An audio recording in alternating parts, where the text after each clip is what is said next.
Oh, that looks dark. That's a good thing, actually. I look like shit. Uh, it's late. I mean, I don't know. It's about 10:30 in Thailand, and I was about to go to bed. I just showered, and in the course of the last hour or so, I had had such for me, a profound awakening that sorry for the noise in the background, but I felt I couldn't sleep without recording this. If only for me. I may share it with somebody else eventually too. The quality of the cinematography is unimportant. I knew that it was an unusually noisy time of night. Sorry, it seems. Sorry, it's normally very peaceful here in the middle of the country here in Krabi. I knew that I was going through a period of an extra layer of kind of realization of myself, what I'm meant to be doing, since my own main period of healing ended, which I'm not going to explain at this stage, I'm afraid. That's for another time. But just suffice it to say that something I did, including a commitment to myself, results in a major period of healing, which was very, very prolonged in my case, because it was unguided and I had to sort of stumble through it. Anyway, it took time, and as a result, and I've come through it. I came through it about 2 months ago, and I knew that, and I've had such wonderful clarity of things I want to say, and mainly actually just to share with people what I did so that they can have it too, so they can find freedom from their past, to heal their past. Suddenly something was missing, as I'm like 80% through writing my first book in a series to share this in one particular context, which is in the area of depression. Although by no means is this limited to people who suffer from depression or even mental health issues. It's actually of far broader reach. But during the course of this period, when I was made aware that I would expect to receive clarity about the precise direction I would take within this, what is potentially a very, very broad field, the broadness that deals with the massive, sorry, I'm going to say it, fucking massive untapped potential in humanity, stopped by one thing, the damaging effect of our past, which I took on an individual basis until this week. And then what I got this week, or gradually, was that actually it's, yes, we have our individual stories that arise from it, but it comes from a much deeper, well, it wasn't just this week actually, this started a bit earlier when I was writing a major article. This comes from a much deeper rooted issue, and I would describe it as a major sickness in society. In fact, I would go further. I said in the article I wrote that I believe that if this were regarded with the importance with which it should be taken, we would treat it as we would a major pandemic, that this is something that afflicts the vast majority of society, the vast majority of people. That doesn't mean that the vast majority of people are mentally ill, but it does mean that it's an issue that is holding us back to the extent of the majority of the world's population. I mean, I've seen for a long time, and I've felt intuitively for a very long time, that the whole of humanity could do amazing things, that we are individually much greater than we realise. I learnt it initially, but then I felt it strongly and faced its opposite in my demons, in my journey to get to this point. And it really, really, really was that. I really felt so bad about myself. Many, many times I wanted to die. And one time I did take the decision to end my life, but it didn't come to anything. And I laugh at myself when I look at that compared to the many people who try, who are in such deep pain compared to mine that I'd shudder to think that they actually went that far. I gave it up within an hour and a half.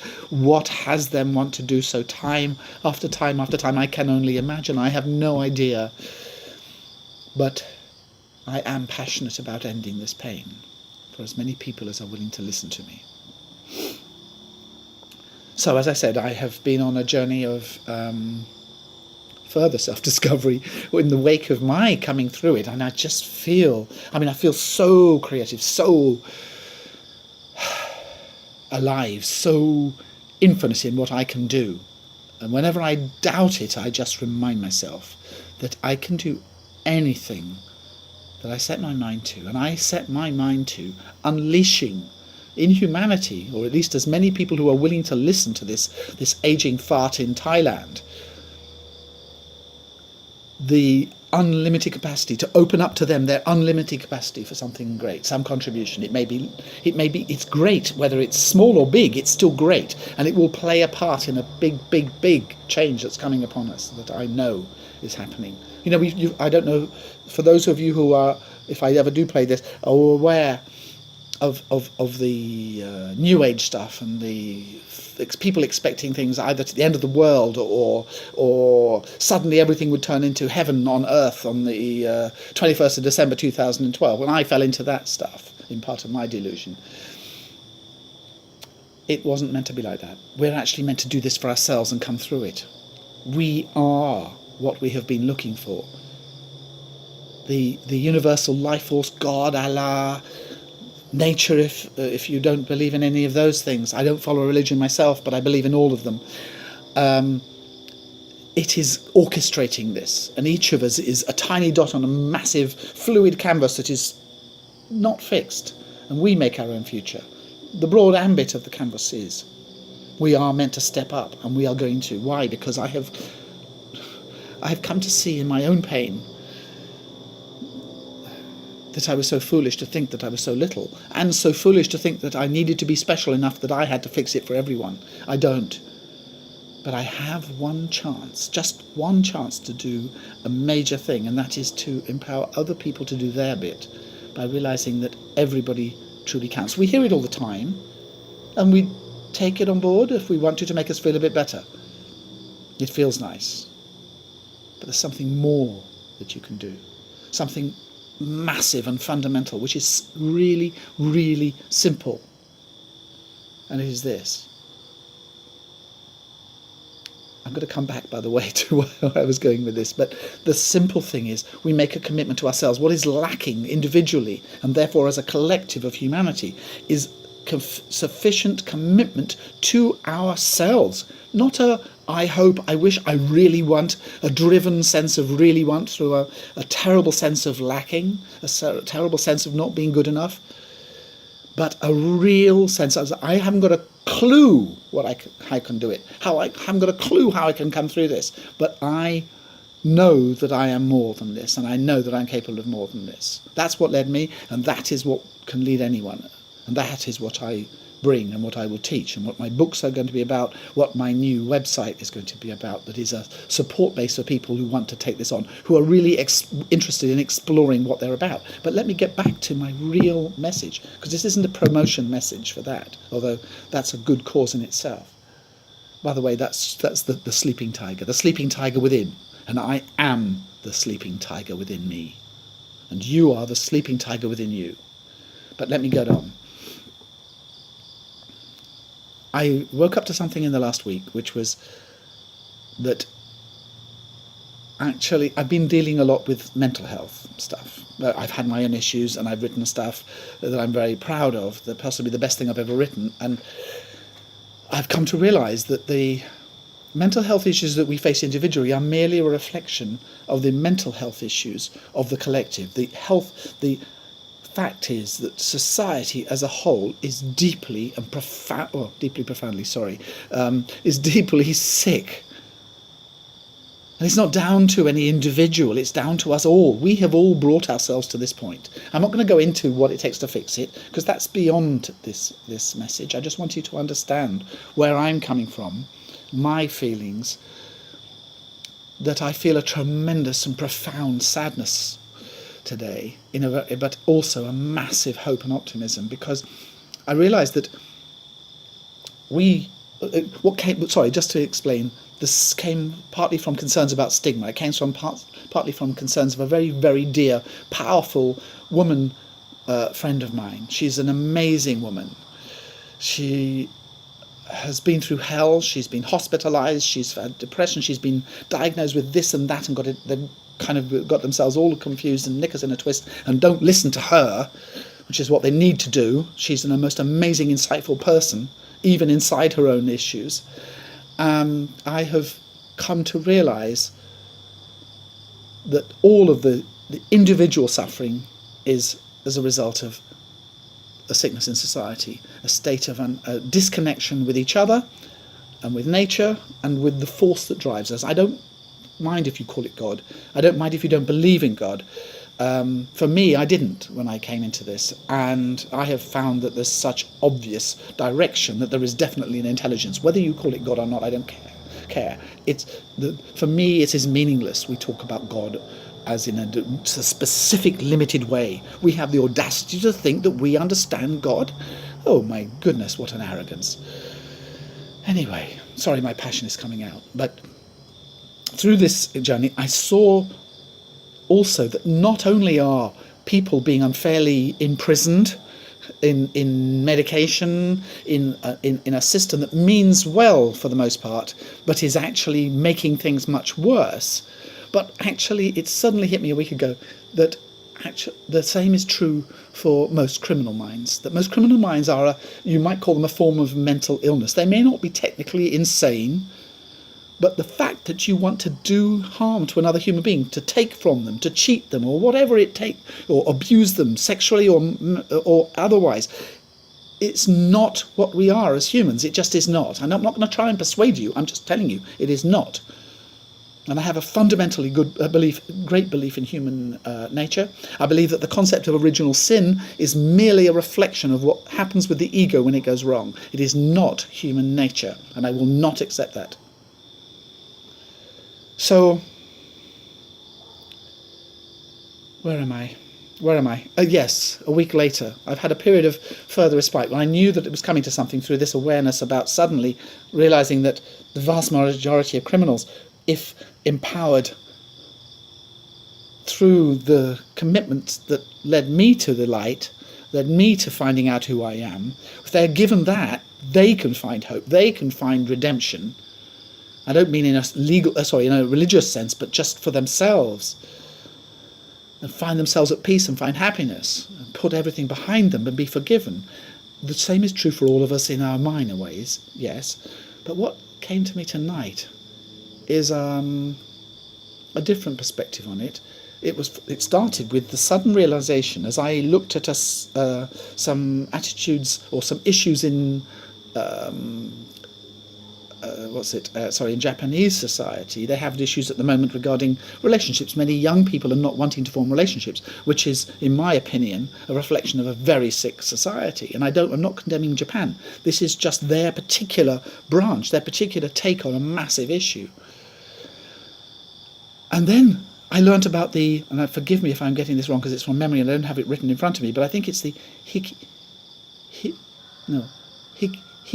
hikikomori or muri or something like that. It is a group of people, and they estimate it at 3% of the population, that have now withdrawn into their families to keep themselves. They don't mix with other people, they don't make friends, they don't work. These are symptoms of an illness on a collective level. Japan is a country that operates very much collectively, so they're having these massive collective signs of it, which I think is a huge gift in a way, because it kind of sharpens the focus on them. Anyway, so as I became aware of that this evening, and I went into my shower before going to bed, which is what I'm supposed to have done already and haven't, I showered, and it hit me. The full impact of everything hit me in the shower. I suddenly felt the pain, not only of all... I should explain that I've been focusing today particularly on the circumstances of a dear, dear friend of mine who I've mentioned already in this video, who is badly abused in her relationship. And it reminds me very much of what my mother faced from my father and so on. And her whole circumstances in many ways do. And then I spoke with another friend here, and she too shared her experiences, and I learnt of the horrifying of horrifying events of her relationship with her husband, whom she endured for years and put on a brave face, and became aware of all that suffering. And I felt for their pain initially, but what had me sob my heart out in the shower, sob my heart out, and I probably scared my partner, lying in bed waiting for me to come to bed, was the realization that it applies as my feelings of deep, deep sadness and pain. I was tapping into the pain, not only of them, but of the people who did it to them. The husband of that woman, the husband of my dear friend, my mother's husband, my father, who tried to destroy me and my spirit. Their pain that had them do that was so quick to want to destroy them back, to punish them, to imprison them, to execute them. But we have completely lost touch with our humanity when we think like this. I'm nearing the end of this recording now. I have no idea where this is going to go in depth. All I want to share is this moment of this eureka moment, this aha moment, when I realised that the source of everything is our own sickness, collectively and individually. And the only way to deal with it collectively is to start with us individually, which is why I'm passionate about what I do. So I'm probably going to make quite a lot of people suffer this video, and I'm sorry for the puffy bags, but thank you. I wanted to record this. I wanted to record this first and foremost so I remember it tomorrow, that I can actually reflect on what it means for me. I get that this is my path, that I'm meant to bring this awareness, and I'm meant to help heal people who want to be healed. Because there is pain. People who think they're immune to pain, people who think they don't need to cry, people who cry at a drop of a hat. It doesn't really matter where you're at. Unless you are sanguine, peaceful, and able to consider to be there for other people as much as yourself, I submit that in some level or at some level or another, you're suffering as much as I have suffered. You're suffering as much as the people who have abused me and my friends have suffered. You've suffered so much. And I reach out to everyone. Please do a very simple thing. You don't have to come to me or anything. Simply make a commitment to yourself to have the best life you possibly can.